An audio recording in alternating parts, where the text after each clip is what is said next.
Hello everyone, स्वागत है आपका स्टडी रूल में। फ्रेंड्स, आज हम लोग इस वीडियो में देखेंगे 3 मोस्ट इम्पोर्टेंट एप्लीकेशन। ठीक है, यहाँ पे हम लोग इस वीडियो में 3 एप्लीकेशन लिया है जो आपके एग्जाम के लिए बहुत ही इम्पोर्टेंट क्वेश्चन है और तीनों में से कोई एक आपको एग्जाम में देखने को जरूर मिलेगा।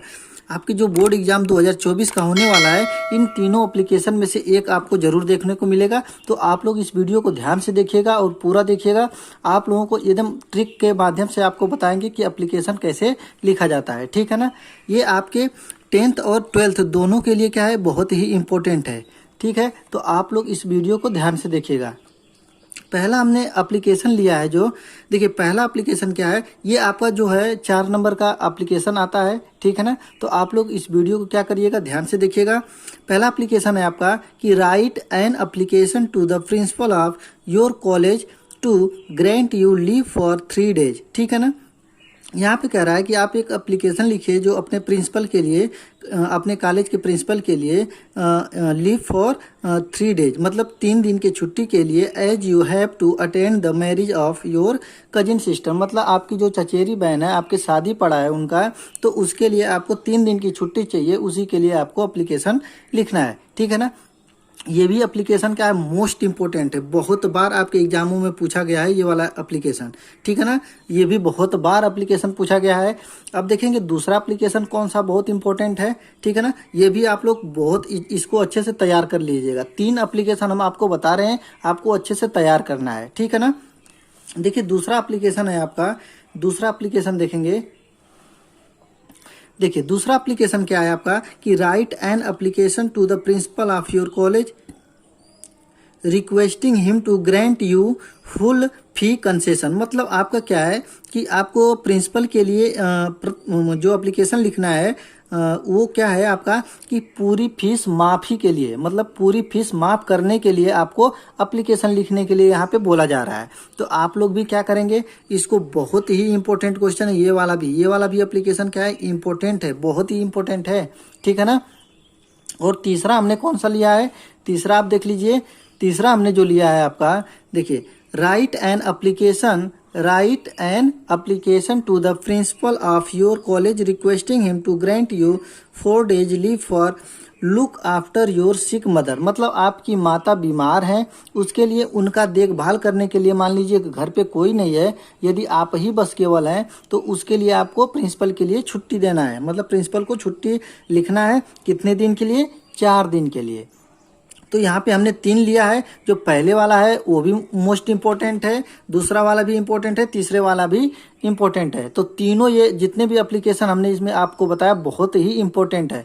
और यहाँ पे हमने एक एप्लीकेशन को लिखकर बताया भी है कि आपको एग्जाम में कैसे लिखना है। ठीक है ना, बोर्ड एग्जाम में आप कैसे लिखेंगे ये भी बताया गया है। तो देखिए हमने जो एप्लीकेशन लिया है, किसके लिए लिया है, ये जो फुल फी कंसेशन था ना आपका सेकेंड वाला, वहाँ पे ये दूसरा वाला एप्लीकेशन लिया गया है। ठीक है ना, तो सबसे पहले क्या लिखेंगे, आपको लिखना है 2। ठीक है ना, ऊपर लिखना है, यहाँ पे तो लिख देंगे कि आंसर नंबर जितना रहेगा आपका आंसर नंबर, और यहाँ पे लिख लेंगे। लिखने के बाद आपको यहाँ से लिखना है कि टू द प्रिंसिपल। अब देखिए कौन सा कॉलेज है, कॉलेज का नाम दे देंगे। जब मान लीजिए MDI कॉलेज है, गाजीपुर उत्तर प्रदेश, तो हमने यहाँ पे दे दिया आपका। ठीक है ना, ये आपका कुछ भी यहाँ पे लिख सकते हैं, कोई दिक्कत नहीं। आप मतलब कोई भी जिला नाम डाल सकते हैं, मऊ जिला, बलिया जिला, जो भी आपको अच्छा लगे वहाँ पे लिख सकते हैं। इससे कोई आपको ये नहीं फर्क पड़ेगा कि आपका नंबर कटेगा या नहीं कटेगा। ठीक है ना, इससे कोई आपका लेन देन नहीं है। यहाँ पे ये दूसरे नंबर पे क्या है, सब्जेक्ट लिखना है। ये बहुत ही इंपॉर्टेंट है और सारे बच्चे इसको क्या करेंगे, कर देते हैं, छोड़ देते हैं, जल्दी जल्दी में छोड़ देते हैं या भूल भी जाते हैं। तो इसको आप समझ लीजिए कि 1 नंबर आपको यही दिलाता है, सब्जेक्ट।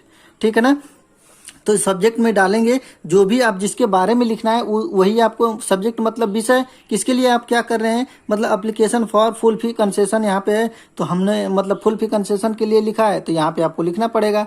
ठीक है ना, तो ये हो गया आपका सब्जेक्ट। फिर यहाँ से नीचे से स्टार्ट करेंगे, देखिए यहाँ से लिखना आपका एप्लीकेशन यहाँ से चालू हो जाएगा।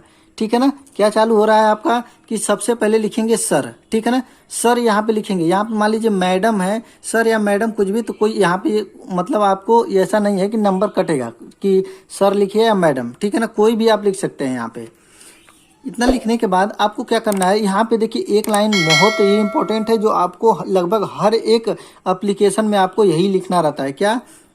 Respectfully I beg to say that, यहाँ पे यहाँ तक respectfully I beg to say that, ठीक है ना। इतनी लाइन क्या है सभी में लगभग हर एक आपको एप्लीकेशन में देखने को मिल जाता है, ठीक है ना। तो इस लाइन को आप लोग अच्छे तरीके से याद कर लीजिए कि रिस्पेक्टफुली या कहीं कहीं काइंडली लिखा रहता है या respectfully I beg to say that, इतना आपको लिखा मिलेगा हर जगह। उसके बाद क्या है कि I am student of class 10th, मतलब कि मैं स्टूडेंट हूँ कितने किस क्लास का? 10th का मैं क्लास स्टूडेंट हूँ 10th क्लास का। ऑफ योर स्कूल मतलब आपके स्कूल का। फिर क्या है? My father is a very very poor, मेरे पिताजी जो हैं क्या है बहुत ही गरीब है और क्या है वो शॉपकीपर हैं, दुकानदार हैं, ठीक है ना।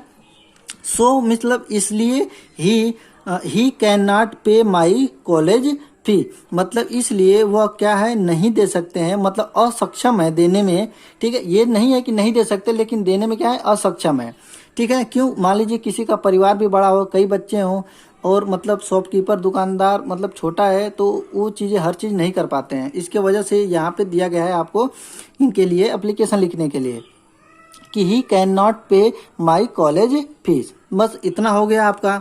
अब दिखेंगे यहाँ पे नीचे लिखेंगे क्या? I request you to kindly grant me full fee concession, मतलब यहाँ पे रिक्वेस्ट कर रहे हैं कि मुझे मैं रिक्वेस्ट कर रहा हूँ टू काइंडली, ठीक है ना, कि ग्रांट मी मुझे देने का कष्ट करें फुल फी कंसेशन, मतलब पूरी फीस माफ़ी के लिए मैं आपके लिए रिक्वेस्ट कर रहा हूँ, ठीक है ना।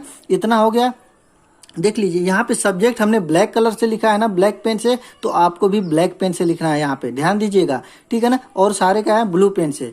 लेकिन अब नीचे लिखेंगे क्या चीज़ बच गया आपका लिखने वाला, यहाँ पे लिखेंगे थैंकिंग यू, ठीक है ना। मतलब आप जैसे कोई चीज़ आप एप्लीकेशन लिख रहे हैं आपको मतलब मिल जाता है तो यहाँ पे थैंकिंग यू लिखा जाता है, मतलब धन्यवाद करने के लिए।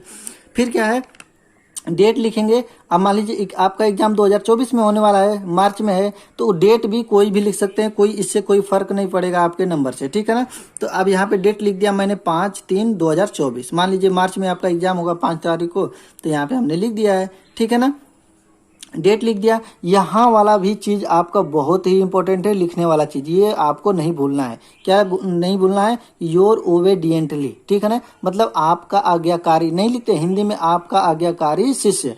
नाम यहाँ पे नाम आपको नहीं लिखना है, ठीक है ना। नाम यहाँ पे कुछ भी दे देना है, XYZ लिख दो, ABCD लिख दो, कुछ भी लिख दो, लेकिन अपना नाम नहीं लिखा जाता है। फिर क्या है क्लास 10th, मतलब 10th के आप स्टूडेंट है तो 10th का अपने यहाँ पे दे दिया। तो यहाँ पे हमने पूरे एक आपको एप्लीकेशन बता दिया है, देख लिए भी है आप लोग। इसको क्या करिएगा अच्छे से तैयार कर लीजिएगा। मैंने 3 एप्लीकेशन बताया आपको इस वीडियो में, पूरे वीडियो में, ठीक है ना। इन तीनों वीडियो को आप देखिए, कोई भी चीज़ को याद करने के लिए सबसे सरल उपाय है आपको लिख कर याद करना। मैं हर एक वीडियो में बताता हूँ आप लोगों को कि लिख कर कोई भी चीज़ याद करिए, ना याद हो वो चीज़ें क्या होता है कि ज़्यादा टाइम तक आपके दिमाग में रहता है, ठीक है ना, लिख के याद करने वाली चीज़ें। तो ये वीडियो कैसा लगा कमेंट करके बताइएगा। यदि आप मेरे चैनल पे नए होंगे तो चैनल को सब्सक्राइब कर लीजिएगा। मिलते हैं अगले वीडियो में, तब तक के लिए जय हिंद जय भारत।